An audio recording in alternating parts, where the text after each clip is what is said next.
শাস্তি দুনিয়াতে হবে আর একগুলো শাস্তি আখিরাতে হবে। আল্লাহ তাআলা বড় টাইট কথা বলেছেন, কথা থামতে পারবেন তো? কোরআনে এক জায়গাতে লেখা আছে তোর চামড়া লিখিয়ে নিব,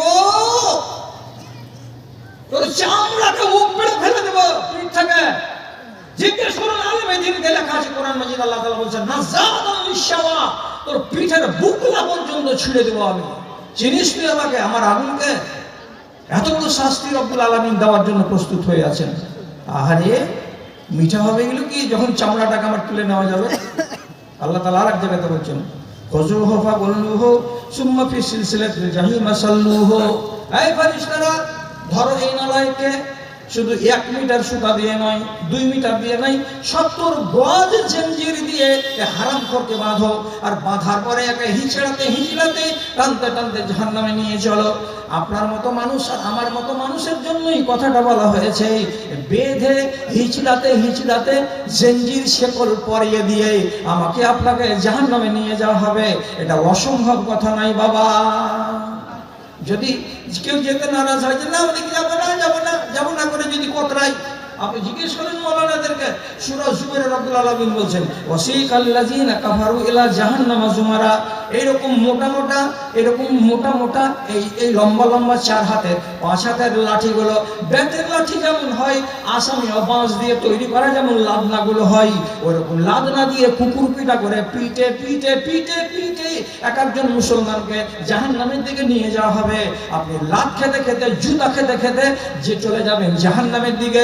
ডান দিককে ছেড়ে বাম দিকে হাঁটার ক্ষমতা হবে না, আর বাম দিকে যদি নিয়ে যাই আপনাকে, আপনি ডান দিক দিয়ে আর কোনো দিকে পালাবার রাস্তা করতে পারবেন না। আল্লাহ রাব্বুল আলামিন আরেকজন লোককে বলছেন তোকে কানা ঢেলা মারা এই করে তোকে আমি উঠাবো, তোর চোখকে কানা করে একদম বন্ধ, কিচ্ছু দেখতে পাবি না, এইরকম করে তোকে উঠাবো। যদি বেশি বাকরামি করিস আর আমার আইন থেকে সরে থাকিস, আপনি বলবেন আমার যে চোখ আছে তো আমি কানা কেন হব?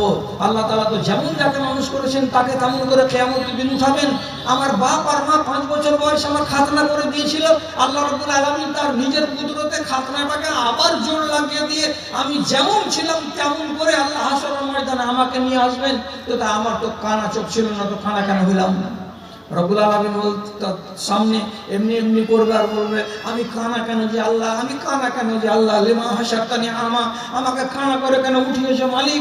আল্লাহ রাব্বুল আলামিন বলে দিবেন কাযালিকা আতাতকা আয়াতুকা, এইভাবেই তোমার কাছে আমার নিশানি, আমার কথা, আমার নির্দেশ জুমার মসজিদে দেওয়া হয়েছিল, বাংলা মাদ্রাসার প্রাঙ্গণে তোমাকে দেওয়া হয়েছিল, কিন্তু তুমি কি করেছিলে?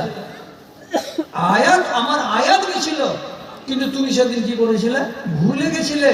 তুমি মনে হচ্ছে এগুলো শুনতে পাও না, তুমি মনে হচ্ছে এগুলো দেখতে পাও না, তোমার মনে হচ্ছে দেখে এগুলো তুমি বুঝতে পারো না।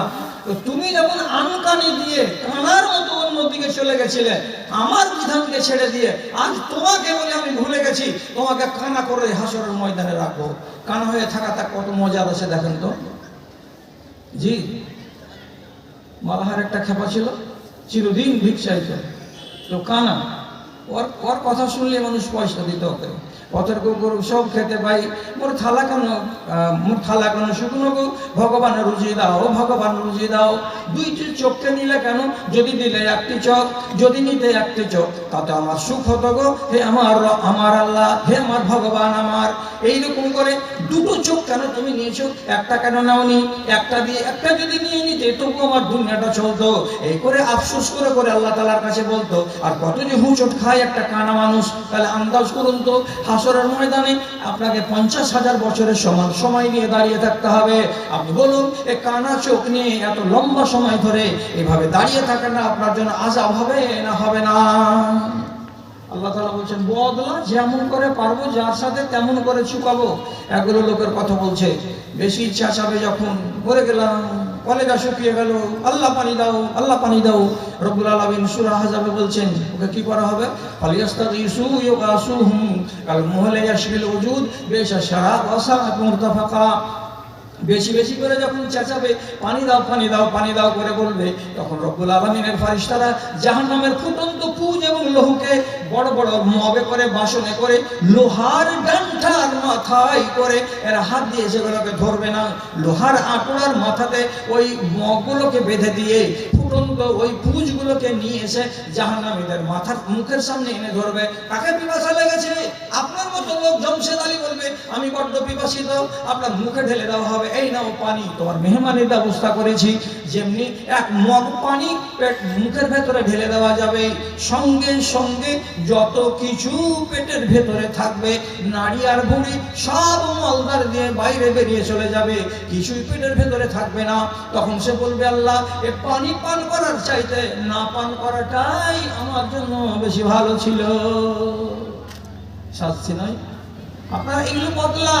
আল্লাহ তাআলা এক একজনকে এক এক রকম করে চুকাবেন।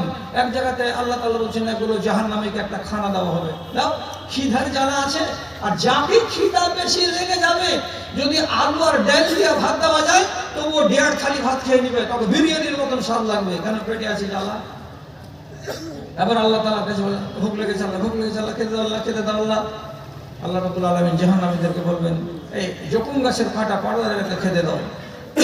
যখন জকুম গাছের কাঁটা মুখে দেবে, ভ্যানার ফল দেখেছেন তো কাঁটাওয়ালা, এরকম বড় বড় কাঁটা কাঁটা কাঁটা কাঁটা ফল যখন দেওয়া যাবে, খিদার জ্বালাতে কাঁটা কাট গিলে পেটটাকে ভরতে যাবে, পহিলা নম্বরটা বিসমিল্লাতে ললিতে গিয়ে আটকে যাবে, না এদিকে না ওদিকে, এই করে ঢেক করে দাও নিচে নামা, এইটাও নামবে না, এই উপর দিকে এদিকেও নামবে না। এ কোন কথা? কোরআন আল্লাহ তাআলা বলছেন ইন্না শাজারাতাজ যাকুম তুআমুন আসিম। জকুমের কাঁটা হলো এই পাপীদের খানা। পাপী কারা? যারা রব্বুল আলামিনের নিষেধকে মানেনি তারা। পাপী কারা? যারা আল্লাহ রব্বুল আলামিনের আদেশকে বুড়ো আঙুল দেখিয়েছিল তারা। এই সমস্ত মানুষগুলো দুদিক থেকে আসামি হয়। আল্লাহর হুকুমকে আদেশকে যদি না মানে তো আসামি হবে, আর আল্লাহর নিষেধকে যদি না মানে তো আসামি হবে। এই সমস্ত আসামিদেরকে এরকম আযাব দেওয়া যাবে। ভাই আমার, বলিয়েন না নূহ নবীর স্ত্রী বেটি ছেলে বেশি বাকরামি করেছিল, রব্বুল আলামিন ওকে পানিতে ডুবিয়ে ডুবিয়ে ডুবিয়ে ডুবিয়ে ওকে 10 মিনিটে 20 মিনিটে চুপুর চুপুর চুপুর চুপুর করে চুবড়িয়ে চুবড়িয়ে আল্লাহ মেরেছেন ওকে। ঢং ধরলি নিজের স্বামী নূহ নবীকে মানতে পারিসনি, কেমন মজাটা লাগে দেখ। এটা আযাব দুনিয়াতে ওর স্ত্রীকে দিয়েছিলেন রব্বুল আলামিন। জি, লূত আলাইহিস সালাতু ওয়াস সালামের বাড়িওয়ালি বড় কামিনী বেটি ছেলে ছিল, বড় দুর্দান্ত মেয়ে ছিল, নিজের স্বামীকে জ্বালিয়া পুড়িয়া ভেজে আঙ্গার করে রেখেছিল। আল্লাহ রাব্বুল আলামিন নবী লূতকে বললেন রাতের বেলায় তোমার আরো 2টা বিবি আছে, ওই বিবি দুটাকে আর ইমানদার লোকটাকে নিয়ে রাতারাতি বাংলো থেকে পালিয়ে যাও, এখান থেকে 10 কিলোমিটার 20 কিলোমিটার দূরে, কেন যে সকালবেলায় খেলা শুরু হবে। যেমনি পালিয়ে গেল, ওই খবিস মহিলা থেকে গেল বাড়িতে, ওর স্বামী চলে গেল আরেক জায়গায়। সকালবেলায় বৃষ্টি শুরু হলো, কি বৃষ্টি? শিলা বৃষ্টি, পাথরের বৃষ্টি। ওয়ামতারনা আলাইহিম হিজারা, আসমান থেকে বৃষ্টি নাযিল করলাম টানা 8 ঘন্টা দিয়ে ওদের জমিগুলোকে বাড়িগুলোকে এক বুক করে করে 7 ফিট 8 ফিট 10 ফিট করে করে ঢেকে দিলাম। দেওয়ার পরে রব্বুল আলামিন ফেরেশতাদেরকে ডেকে বললেন, ও ফেরেশতারা, এই গোটাই এলাকাটার নাম হলো সাদুম, এলাকাটার নাম হলো সাদুম। সাদুমের এলাকাটাকে 70 গজ মাটির তলা থেকে উপড়ে উঠিয়ে নাও, যেমন কদুর গাছ মায়েরা তুলতে গেলে জ্বর সমেত মাটি সমেত উঠাই, ওইরকম করে মাটি সমেত উঠিয়ে নেওয়া হলো, উপর দিকে নিয়ে গেল। আর নিয়ে যাওয়ার পরে আল্লাহ রাব্বুল আলামিন কোরআনে বলছেন জাআলনা আলিহা সাফেলাহা, ওই জমির উপর দিকে নিচু দিকে করে দেওয়া হলো, আর জমিটা নিচু দিক থেকে উপর দিকে করে এইরকম ছিল, আর এইরকম করে দিয়ে একবার উঘড় করে ছেড়ে দিল, যা ডুবে যায় এখানে। যখনই পড়ে গেল জায়গাটাতে 10 ফিট 20 ফিট খাল হয়ে গেল, আর ওই খালে পানি এলো। পানিগুলা কেমন হলো? তো পুরা মোবিলের মতো। এটাকে আমার মাস্টার মশাইয়ের আগে জিজ্ঞেস করবেন ডেড সি কাকে বলা হয়। ডেড সিটা আছে বর্তমানে জর্ডন শহরে, জর্ডনের কাছে আছে। ওই ডেড সির জায়গাটাই হলো ওর তলাতে কারা আছে? এই জালিমেরা আছে, যে জালিমেরা নবী লূতের কথা শুনেনি এবং বেটা ছেলে সঙ্গম করা অভ্যাস বানিয়ে ফেলেছিল, তাদেরকে আল্লাহ তাআলা এই জায়গাতে গায়েব করেছে। আর ওই জায়গাতে এই কালো নদী তৈরি করেছে, যেখানে মাছ নাই, যেখানে পোকা নাই, যেখানে শামুক নাই, যেখানে ঝিনুক নাই, যেখানকার পানি কোনো গরু বাছুর ছাগল ভেড়া বাঘ ভাল্লুক কেউ পান করে না, ওইখানকার পানিকে সে দেশের লোক সেচের কাজে ব্যবহার করে না। এত বড় আযাব রব্বুল আলামিন দিয়েছেন। আল্লাহ তাআলা কি বলতে চাইছেন কোরআন মাজিদে সূরা সাজদায়? ওয়া ইন্না মিনাল মুজরিমিনা মুনতাকিমুন, অপরাধী যদি হও তো যেমন করে পারবো তেমনি করে আমি তোমার কাছ থেকে বদলা আবার চুকিয়ে নেব। যে চুকিয়ে নিয়েছেন, নমরুদকে মানাতে পারেনি, কে? হযরত ইব্রাহিম। শেষে বলছে কি যে তোমার আল্লাহ কিছু কি করে তোমার আল্লাহ? ইব্রাহিম নবী বললেন আমার আল্লাহ মারে, আমার আল্লাহ জিন্দা করে, আমার আল্লাহ মারতে পারে, আমার আল্লাহ জীবিত করতে পারে। আচ্ছা, এটা সাথে সাথে দুটো গোলামকে ডাকলো, আর ডাকার পরে একটার গলাতে দিল খাচাক করে এক তরবারের বাড়ি। গোলামটা মরে শেষ। আর একটাকে ডাকলো, ডাকার পরে এই যা তুই হাঁট, এখান থেকে চলে যা। দিয়ে নবী ইব্রাহিমকে বলছে আমি তো পারি, দেখলে আমার দুটো গোলামকে ডাকলাম, একটাকে কপিয়ে ফেলে দিলাম আর একটাকে ছেড়ে দিলাম, তো আমিও বাঁচাতে পারি, আমিও মরণ দিতে পারি।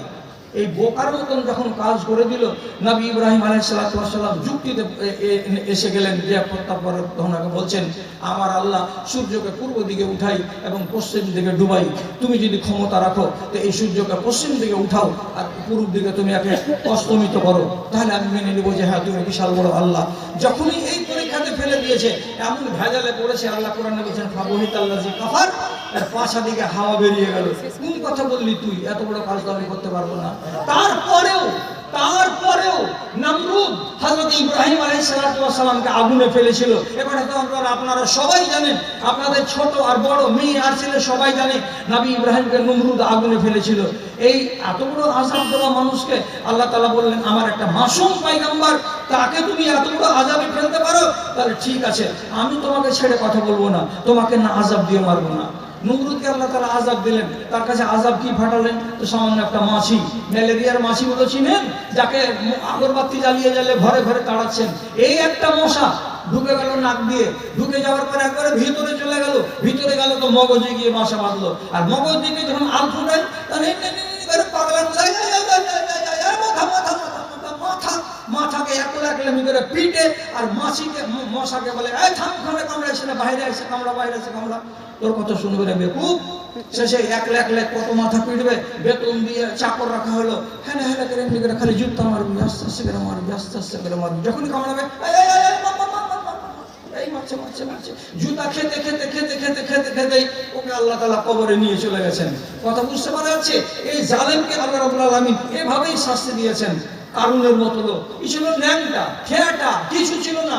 আল্লাহর কসম, এমন একখানা কাপড় তার কাছে ছিল না যৌবন কালে যে এইখানটা পরে যদি গোসল করে নেই তো আর একখান পরে যে এটাকে শুকাতে দিবে, এমন জো ছিল না তার কাছে। এত গরিব ছিল, এত ঠেঁটা ছিল।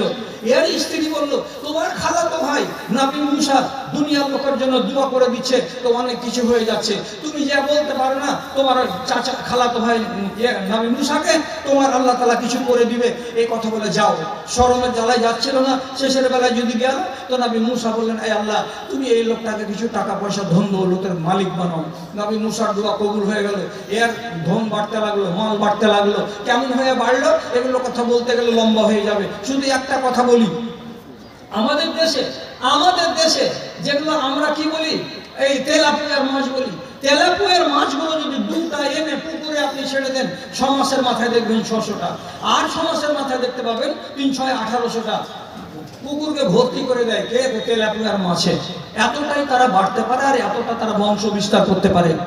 এই কারণে উট যখন একটা এলো, মাদি উট, ওর পেট থেকে একটা বাচ্চা হওয়ার কথা, সেখানে হচ্ছে 2টা। গরুর পেট থেকে, গাভীর পেট থেকে বাচ্চা হওয়ার কথা হলো একটা, তো পয়দা হচ্ছে 2টা। আর যখনই বাচ্চাটা পয়দা হয়ে 6 মাস হচ্ছে, উপরে গাভীন হয়ে যাচ্ছে, ওর পেট থেকে 2টা, তার পেট থেকে আবার 2টা। এমন ছেড়ানি দিল আর এমন বাড়তে লাগলো, এই মাঠ আর ওই মাঠ আর ওই মাঠ আর ওই মাঠ। পৃথিবীতে যত এলাকা ছিল ওই এলাকায় সমস্ত মাঠকে উটে আর ছাগলে আর ভেড়াতে আর দুম্বাতে ভর্তি করে দিল। কে? তো এই কারণকে রব্বুল আলামিন এত মাল দিলেন। এমন পর্যন্ত তফসিরে লেখা আছে, একটা বড় তাম হাঁড়িতে যদি পানি ভরে দিয়ে গরম করে 10 মিনিট পরে ওই শো করা পানিকে ঢাকনা উঠিয়ে যদি দেখে তো সমস্ত সোনা হয়ে বসে আছে, না হয় চাঁদি হয়ে বসে আছে। কি করবে? টাকা আর পয়সা, ঘর গোডাউনে। কতটি গোডাউন ছিল আল্লাহ তাআলা সূরা ওয়াকিয়ার ভিতরে বলছেন, ওর গোডাউনের তালার চাবি বহন করার জন্য 30টা নওজওয়ান নিযুক্ত ছিল। ওদের কাম হলো শুধু চাবিকে বহে নিয়ে বেড়া, আর কোনো কাজ তাদের নাই, চাবি নিয়ে হাঁটো। তো তাহলে 30টা লোক যদি চাবি বহন করে তাহলে তালা কতটি ছিল? আর যতটি তালা ছিল তার গোডাউন ঘরে, তাহলে আন্দাজ করেন যে গোডাউন কতটি ছিল। আর এতটি যদি গোডাউন থাকে তাহলে আন্দাজ করেন যে এতটি গোডাউনে মাল কতটি ছিল। এবার আন্দাজ লাগছে কত বড় ধনী লোক ছিল। এই কারণ শেষে একদিন তাকে বলা হয় হলো ওয়াহসিন ইলা নাস কামা আহসানাল্লাহু ইলাইকা, তোমার উপরে আল্লাহ যেমন অনুকম্পা করেছেন এইরকম একটু মেহেরবানি করো গরিবদের উপরে, 5টা উটগুলো দাও, 5টা ভেড়াগুলো দাও, 5টা ছাগলগুলো দাও, গরিবের বাঁচুক। এমন করে ভাষা শুনিয়ে বললো খবরদার আমার কাছে ওইগুলো বয়ান শোনাতে আসবি না, উতিতহু আলা ইলমিন, আমার বিদ্যার জন্য আমি এগুলো অর্জন করেছি, কোনো মায়ের লালের অবদান আমার উপরে নেই, আমি একটা কানা করি কাউকে দিতে পারবো না। যখনই এরকম বেয়ারামি আর বাকরামি করলো আল্লাহ রাব্বুল আলামিন এর উপরে ক্ষিপ্ত হয়ে গেলেন। শেষে নবী মূসাকে চ্যালেঞ্জ দেখাবার জন্য মূসা নবীর বাড়ির সামনে দিয়ে 100 জন মিলিটারিকে রেশমের পালান সাজিয়ে ঘোড়ার উপরে বসে, ঘোড়ার লাগাম হলো সোনার, ঘোড়ার পায়ে লাল লাগানো আছে সোনার, এইরকম ঠাট আর বাট করে বেরিয়ে নবী মূসাকে দেখাতে গেছিল। কারণ এই দেখ মূসা, আমার কি ইজ্জত আর আমার কত সম্মান। রব্বুল আলামিন আসমান থেকে বললেন তোর মতো জল্লাদকে বাঁচিয়ে রাখাটা উচিত হবে না। জমিনকে হুকুম করলেন জমিন বুক ফেড়ে দাও, জালেমকে ভিতরে ভরে নাও। সঙ্গে সঙ্গে ভিতরে ঢুকে গেল। বুখারী শরীফের হাদিসে লেখা আছে ইউজালজিলু ফি বাতনিল আরজি ইলা ইয়াউমিল কিয়ামা, কিয়ামত পর্যন্ত তাকে জমিনের ভিতরে ঢুকাতেই আছে, প্রতিদিন আধাত মুঠাত করে ঢুকেই যাচ্ছে। যদি শুনতে পান বাংলার লোক যে আমাদের মাঠে দুখানা পা বাহির হয়েছে, যদি জানতে পারেন তাহলে জানবেন এটা কিয়ামতের আগে হবে। আর কিয়ামতের আগে, কিয়ামত সংঘটিত হওয়ার আগে ফের ওই কারণের পা জমিন ফুড়ে বেরিয়ে আসবে, এটা একটা লক্ষণের মধ্যে। তাহলে জানতে হবে কিয়ামত কাছে। তার আগে পর্যন্ত ঢুকেই যাচ্ছে জমিনের ভেতরে। কত বড় শাস্তি রব্বুল আলামিন দিয়েছেন এটা বুঝতে পারা যাচ্ছে? হ্যাঁ, বুঝতে পারছেন আপনিও। তাহলে রব্বুল আলামিন দুনিয়াতে সাজা দিয়েছেন। এই ফেরাউনকে নবী মূসা বলেছিলেন তুমি রাজাই থাকো, আমরা নবী থাকো, শুধু একটা কথা ছেড়ে দাও, আল্লাহ, তুমি নিজেকে আল্লাহ বলিও না।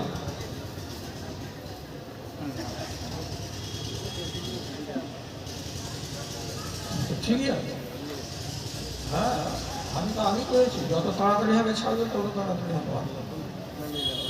আচ্ছা, তো ভাই আমার যেটা কথা বলছেন, হঠাৎ করে ছেড়ে দিলে ফের লক্ষ্যে বেজে যাবে, তালে ছাড়ছে। আচ্ছা, হ্যাঁ, ছাড়িনি, কথাটা হলো এই। তো এই বাকরামি করা আসামিকে আল্লাহ তাআলা কি করেছেন? কোরআনে বলছেন ফাগরাকনাহু ওয়া জুনুবাহু, আর 14 গোষ্ঠীকে আল্লাহ তাআলা পানিতে ভরে দিলেন। তাহলে আপনাকে এতটি কথা বলার মানেটা হলো এই যে আসামি যদি সাব্যস্ত হয়ে যায় তাহলে তাকে সাজা হয় দুনিয়াতে নিতে হবে, আর না হয় আখেরাতে নিতে হবে। আপনি কি নিজেকে মনে করেন যে আমি আসামি? যদি বলেন না আমি আসামি নই, তাহলে আমার 50 বার আলহামদুলিল্লাহ। আর আমি যদি প্রমাণ করে দিই যে হ্যাঁ আপনি আসামি, তাহলে টেনা বাঁকা পড়িয়েন না। আল্লাহ তাআলা কোরআন মাজিদের ভেতরে বলছেন আপনাদের মতো মানুষের নামে এই কথাটা আছে কি লাহুম কুলুবুন লা ইয়াফকাহুনা বিহা, কিছু মানুষ আছে যাদেরকে আমি সুন্দর একটা অন্তর দিয়েছি, অন্তরকে কাজে লাগাই না, এক দোষ। তারপর আল্লাহ তাআলা বলছেন ওয়ালাহুম আয়ুনুন লা ইউবসিরুনা বিহা, এদের সুন্দর দুটো চোখ আছে, চোখ দিয়ে কিন্তু ভালো জিনিসকে দেখতে চেষ্টা করে না, এটা হলো 2 নম্বর দোষ। 3 নম্বর আল্লাহ রাব্বুল আলামিন বলছেন ওয়ালাহুম আযানুন লা ইয়াসমাউনা বিহা, ওদেরকে সুন্দর দুটো কান দিয়েছি, কান দিয়ে শুনতে চাই না। এর মানেটা কি? আপনার উপরে ফিট করে দিলাম। এইবার কি ফিট করলাম? আপনাকে 1000 বার বলা হলো এটা করো, এটা করিও না।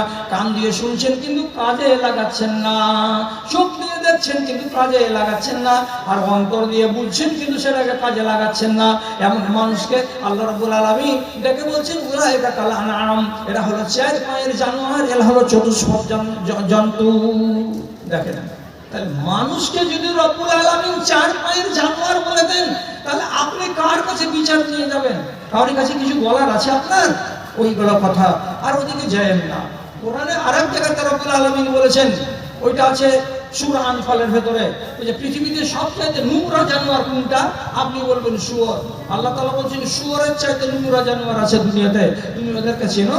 বলছে আমি তো চিনি না। রব্বুল আলামিন বলছেন ইন্না শাররাদ দাওয়াবে ইনদাল্লাহি, আল্লাহ রাব্বুল আলামিনের নজরে সবচাইতে নোংরা, সবচাইতে ঘৃণিত জানোয়ার কোনটা?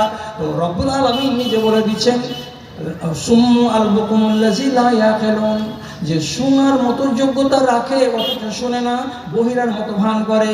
যে লোকটা কথা বলতে পারবে জবানে আর নেই অথচ মুখ দিয়ে কোনো কথা বলে না, এই লোকটা। আর একটা ওই সিফাত, যে লোকটার ভেতরে আক্কেল আছে কিন্তু আক্কেলটাকে কাজে লাগায় না, সত্য কথাকে বোঝার চেষ্টা করে না। 3 রকমের রোগে যারা আক্রান্ত আছে আল্লাহ তাআলা তাদেরকে বলছেন শাররাদ দাওয়াব, পৃথিবীতে যত জানোয়ার আছে তাদের চাইতেও সেটা নিকৃষ্ট জানোয়ার। তাহলে কে টিকলো? ঘুরে ঘুরে তো আমি টিকলাম। ঘুরে আমি টিকলাম। কথা শেষ করছি এই যে কুপথে যেয়েন না, ইমানটাকে নষ্ট করিয়েন না। ইমান যদি নষ্ট করেন তাহলে দুনিয়াও যাবে, আখেরাত যাবে। আর শেষ কথাটা বলে দিচ্ছি, পাপ যদি করেন একটা, তো পাপ যখনই করবেন আপনার আত্মাটা দাগদার হবে। আল্লাহ তাআলা আসমান থেকে আপনাকে পবিত্র নফস দিয়েছেন, আত্মা দিয়েছেন, পবিত্র জিনিস আল্লাহ ফেরত নেবেন। আর আপনি যদি আত্মাটাকে অপবিত্র করে দেন, আল্লাহ বলছেন আমি নাপাক জিনিস তোমাকে দিইনি, আমি এই জিনিস ফেরত নিব না। যদি আত্মাতে দাগ লাগে, এই না আত্মাটাকে নিয়ে সাত আসমানে যাবে, উপর দিকে রূহটাকে রাখতে ফেরেশতারা, হাদিসে আছে প্রথম আকাশে আটকে দিবে গেটম্যান। এত মরা কুকুরের মতন গন্ধ আসছে এই রূহ দিয়ে। এটা কার? যে এটা বাংলার পশ্চিম পাড়ার উমুকের এটা রূহ আছে, উপরে যেতে দিব না, আসমান নাপাক হয়ে যাবে, একে ঘোরাও এখান থেকে।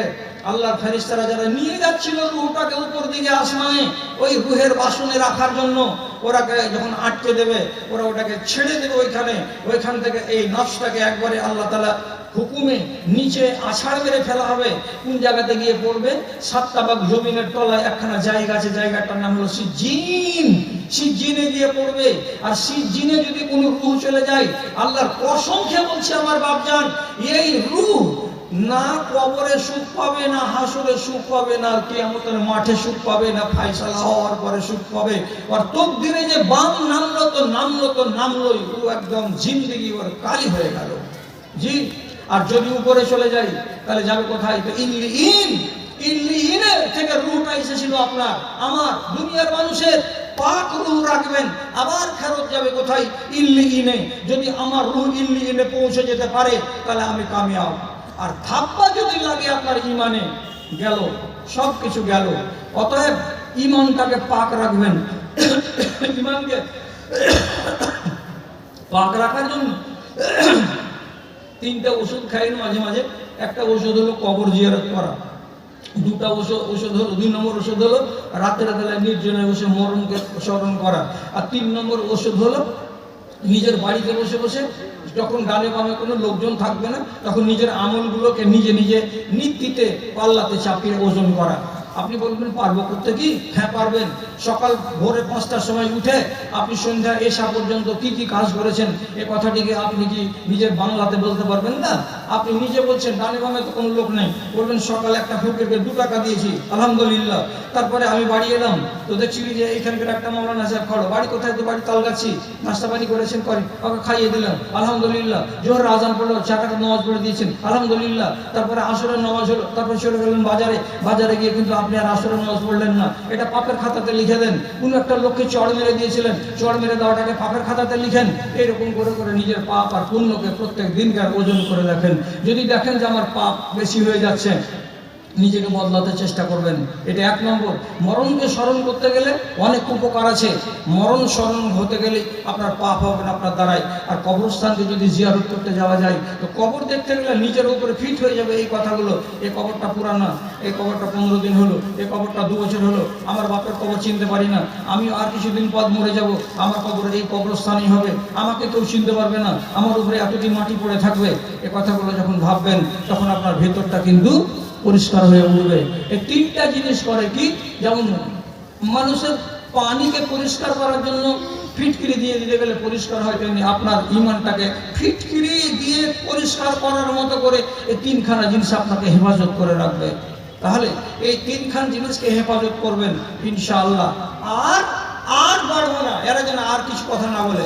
যেটা শেষ কথা আজকের মতো 2 মিনিটে 2টা কথা বলছি, সেটা হলো এই, আল্লাহ তাআলা কোরআন মাজিদে বলেছেন, বান্দারা তোমরা আমার সিসি ক্যামেরার সামনে আছো। কথা বুঝতে পারলেন? সিসি ক্যামেরার সামনে আছো। সিসি ক্যামেরা চোখ ধরে দেয়, এই জন্য ব্যাংকে লাগা আছে সিসি ক্যামেরা, এই জন্য লাগা আছে বড় বড় শপিং মলে।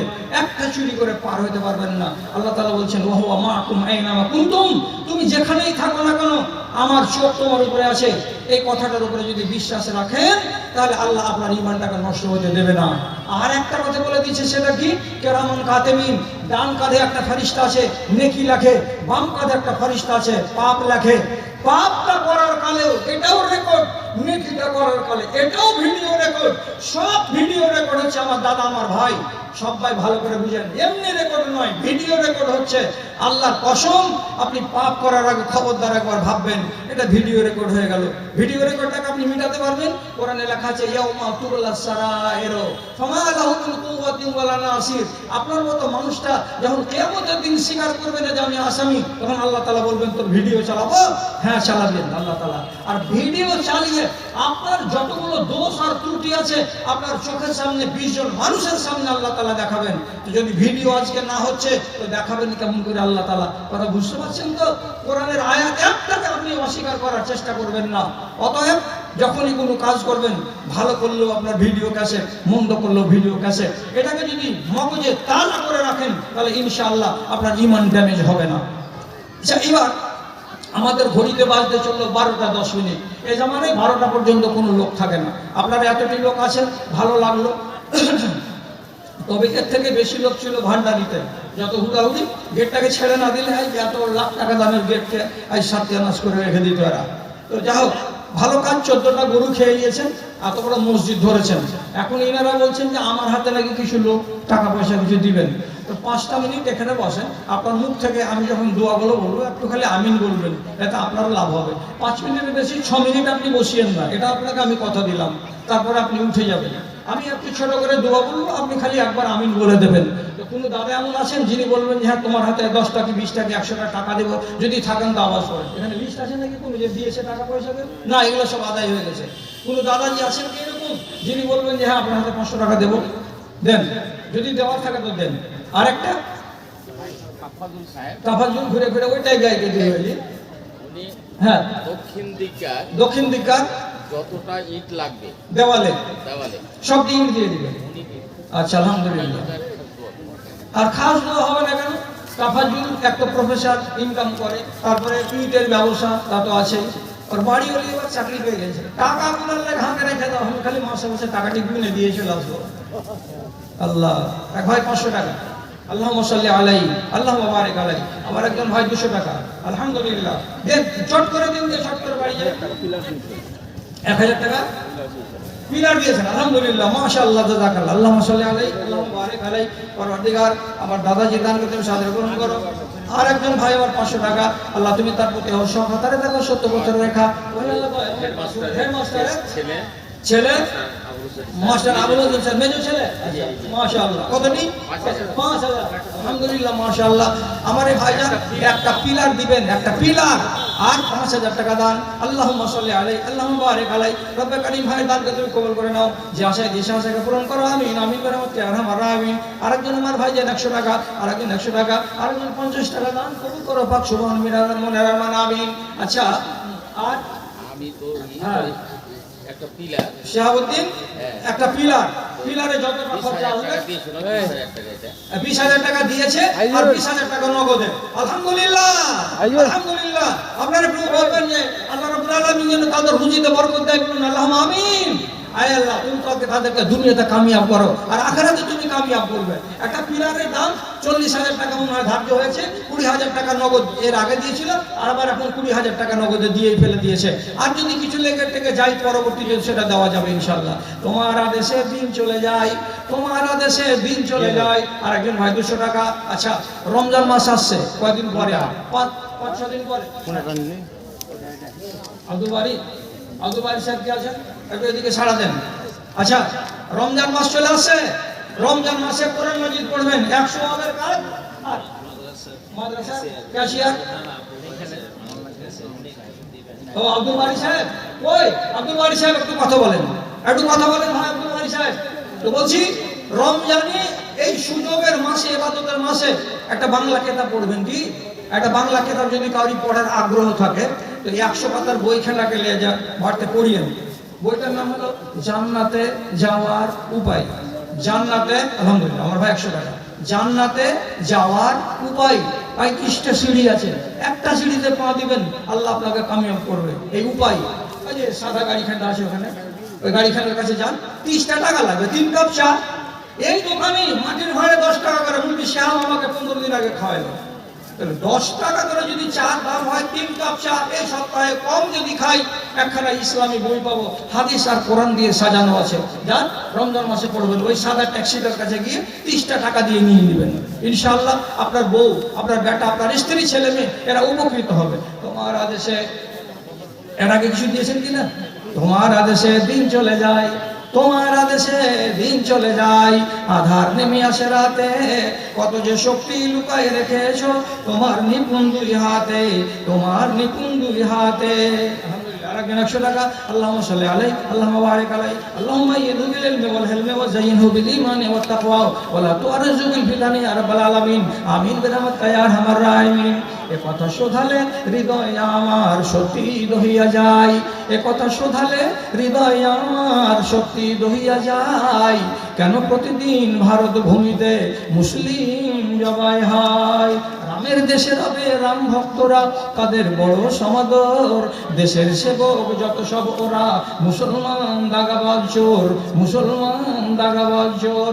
মাথা মোটা এই বজ্জাত রাখে ইতিহাসকে দেখায়, কেন প্রতিদিন ভারত ভূমিতে মুসলিম জবাই হয়, মুসলিম জবাই হয়। আসুন আসুন, যারা যারা বাকি আছেন তাড়াতাড়ি করে দেন। কিসের নেশায় ছুটে চলে বায়ু, কেন বা বৃষ্টি ঝরে, কিসের নেশায় ছুটে চলে বায়ু, কেন বা বৃষ্টি ঝরে, কার আদেশে মাঠে গাছে গাছে ফুল ঝরে ফল ধরে, ফুল ঝরে ফল ধরে। যেদিকে তাকাই তোমার মহিমা, যেদিকে তাকাই তোমার মহিমা, দেখি যে বিদ্যমান ওগো আল্লাহ মেহেরবান, আমি গাহি তোমার গান। আরেকজন বান্দা শেষের বেলায় 1000 টাকা দান করেছে। আল্লাহুম্মা সাল্লি আলাইহি আল্লাহুম্মা বারিক আলাইহি আল্লাহুম্মা ইয়্যিদু বিল ইলমি ওয়াল হিলমি ওয়া যায়্যিনহু বিল ঈমানি ওয়াত তাকওয়া ওয়া লা তু'রিজু বিল ফিতানি ইয়া রাব্বাল আলামিন। আমিন বিরহমাতিকা ইয়া আরহামার রাহিমিন। আলীর মতো হাতে, আলীর মতো হাতে দাও গো শক্তি, আলীর মতো হাতে দাও গো শক্তি, ব্যতিয়ে করি সবে সোজা। আরেকজন ভাই আমার 200 টাকা দান কবুল করো পাক সুবহান। আলীর মতো হাতে দাও গো শক্তি, ব্যতিয়ে করি সবে সোজা, ধর্মের ঋণ শোধ করে দিয়ে হালকা করি মোর বোঝা, হালকা করি মোর বোঝা। তোমার দুশমন যত সাফ হোক মরে, তোমার দুশমন যত সাফ হোক মরে, এই আমার আরমান। গুনাহের গ্লানি দাও গো মুছায়ে, 20 কিলো ভুট্টা। কত বাড়ি? খাস মহল। ভুট্টাটি কে টাকা পয়সা ঠিক আছে, আর কাঁচা যদি দিয়ে যাও তো বলবে কি খাই দিবে সব। আচ্ছা মাশাআল্লাহ। আরেকজন ছেলে এখানে এসে 50 টাকা দান করেছে। আল্লাহুম্মা সাল্লি আলাইহি আল্লাহুম্মা বারিক আলাইহি। আরেকজন ভাই বলে এখানে আসিয়া 100 টাকা দান, এদান মঞ্জুর করো পাক সুবহান। ওহি আল্লাহ দয়া এবং মেহের করিবে, দানকারী দান এবং কবুল করিবে। তাদের কেউ যদি থেকে থাকুক কবরেতে তোরা নিবে, তুমি